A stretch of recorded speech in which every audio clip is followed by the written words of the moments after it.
Salut les renards, c'est Foxpy, on se retrouve aujourd'hui pour le 50e épisode de la playlist Algorithme en Python. Aujourd'hui, on va chercher la valeur maximale d'un dictionnaire. Pour ça, on va instancier une méthode que l'on va appeler maxDict, qui va prendre en paramètre un dictionnaire sobrement appelé dictionnaire, et on va tout simplement rechercher la valeur maximale qu'il contient. Pour ça, je vais instancier une variable maxValue. Cette variable contiendra la valeur maximale du dictionnaire au fur et à mesure qu'on le parcourra, et à présent, je peux instancier ma boucle qui va parcourir le dictionnaire. Pour ça, je vais faire for i value in enumerate dictionnaire.values. Alors, la méthode values des dictionnaires va me permettre ici de renvoyer une liste contenant toutes les valeurs du dictionnaire, et la méthode enumerate va me permettre de compter à la combientième valeur je suis. Donc i, il va commencer à 0, puis il va être à 1, à 2, à 3, etc. etc.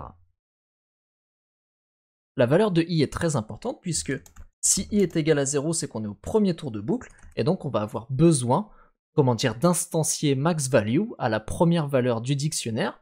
Donc si i est égal à 0 ou que la valeur est supérieure à maxValue, à ce moment-là, maxValue change et sera égal à la valeur qu'il a rencontrée. Et à partir de là, l'algorithme il est terminé, il ne nous reste plus qu'à renvoyer maxValue. Donc on parcourt notre dictionnaire, au premier tour de boucle, il vaut 0, ensuite il vaut 1, il vaut 2, il vaut 3, etc. Au premier tour de boucle, maxValue est égal à value. Ensuite, on parcourt le dictionnaire, si on rencontre une valeur qui est supérieure à maxValue va changer, et on va faire comme ça jusqu'à la fin, et on va renvoyer la valeur maximale. Donc, si j'instancie un dictionnaire ici, comme d'habitude, je vais l'appeler dico, il va y avoir une valeur, donc A associé à 1, B associé à 10, C associé à 100. Si j'applique la méthode maxDict à dico, eh bien ça me renvoie 100. En effet, la valeur maximale dans ce dico, c'est 100.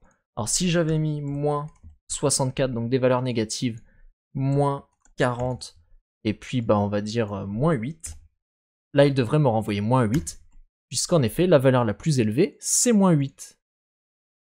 J'ai préparé une autre méthode qui va nous permettre de tester maxDict avec deux autres dictionnaires. Un dictionnaire qui contient l'argent de poche de personnes, donc on a un nom associé à une valeur en euros, et à un magasin de luxe où on a un produit qui est associé à une valeur en euros. Donc appliquons maxDict, et là ça nous renvoie 150, 5600. En effet, celui qui a le plus d'argent ici, c'est Julie avec 150, Alfred n'a que 100 et Antoine n'a que 20, et dans le magasin de luxe, l'élément le plus élevé, c'est la montre à 5600, la bague est à 3200 et le sac à main est à 1400. Donc notre méthode maxDict est fonctionnelle.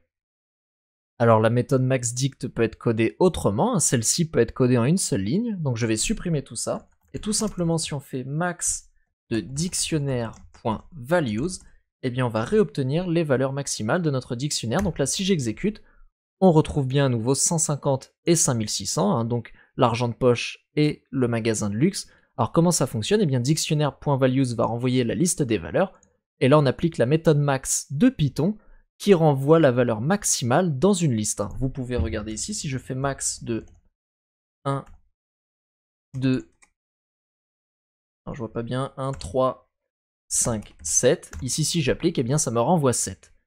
Donc ça c'est une autre méthode, plus courte, plus succincte, et peut-être un peu plus propre.